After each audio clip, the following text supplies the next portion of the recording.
తెలుగు కథ వింటారా ఛానల్‌కి స్వాగతం. పూర్వం ఒక గ్రామంలో రామయ్య, సోమయ్య అనే స్నేహితులు ఉండేవారు. రామయ్య వ్యాపారం నిమిత్తం వేరే రాజ్యానికి వెళ్ళాలనుకున్నాడు. అతని దగ్గర కొన్ని బంగారు నగలు ఉన్నాయి. వాటిని దాచే విషయమై సోమయ్యను సలహా అడిగాడు. ఊరి చివర ఒక పాడుబడిన ఇల్లు ఉంది. అక్కడ పాతిపెడదాం అన్నాడు సోమయ్య. ఆ రోజు రాత్రి తమ పథకాన్ని అమలుపరిచారు. తర్వాత వ్యాపారం నిమిత్తం రామయ్య వేరే రాజ్యం వెళ్లిపోయాడు. కొంతకాలానికి సోమయ్యకు దుర్బుద్ధి పుట్టి దాచిన నగలను తెచ్చుకున్నాడు. కొన్ని నెలల తర్వాత రామయ్య తిరిగి వచ్చాడు. ముందుగా నగలు దాచిన చోట తవ్వి చూసి తాను మోసపోయినట్టుగా గ్రహించాడు. బంగారు నగలు దాచిన విషయం సోమయ్యకి తప్ప ఇంకెవరికీ తెలియదు. అంటే ఈ పని సోమయ్యే చేసి ఉంటాడు. మోసాన్ని మోసంతోనే జయించాలనుకుని నేరుగా సోమయ్య ఇంటికి వెళ్ళాడు. రామయ్యను చూడగానే సోమయ్య గుండె గుబేలుమంది. కాస్త ధైర్యం తెచ్చుకుని, రామయ్య, వ్యాపారం బాగా జరిగిందా అని అడిగాడు. రామయ్య, వ్యాపారం చాలా బాగా జరిగింది. చాలా మంచి లాభాలు వచ్చాయి. వాటితో ఈసారి ఇంకా ఎక్కువ నగలు కొన్నాను. మనం రేపు రాత్రి వీటిని అక్కడ దాచి నేను మళ్లీ వ్యాపారానికి వెళ్ళాలి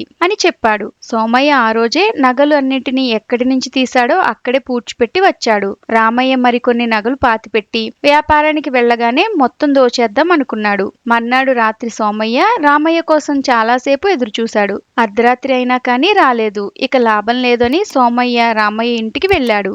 సోమయ్య, నేను ఇప్పుడిప్పుడే వ్యాపారానికి వెళ్ళడం లేదు. నగలు పాతిపెట్టడానికి తర్వాత వెళ్దాంలే అని చెప్పాడు. సోమయ్య నిరాశగా ఆ పాడుపడ్డ ఇంటికి వెళ్లి నగలు దాచిన చోట తవ్వి కుండని బయటికి తీస్తే అందులో రాళ్లు రప్పులు తప్ప ఇంకేమీ లేవు. ఇదంతా రామయ్య పని అని గ్రహించి తేలుకుట్టిన దొంగలాగా మాట్లాడకుండా ఉండిపోయాడు. ఇలాంటి మరెన్నో కథలు వినాలనుకుంటే తెలుగు కథ వింటారా ఛానల్ని సబ్స్క్రైబ్ చేసుకుని పక్కనే ఉన్న గంట సింబల్ని ప్రెస్ చేయండి. మరొక మంచి కథతో మళ్ళీ కలుద్దాం.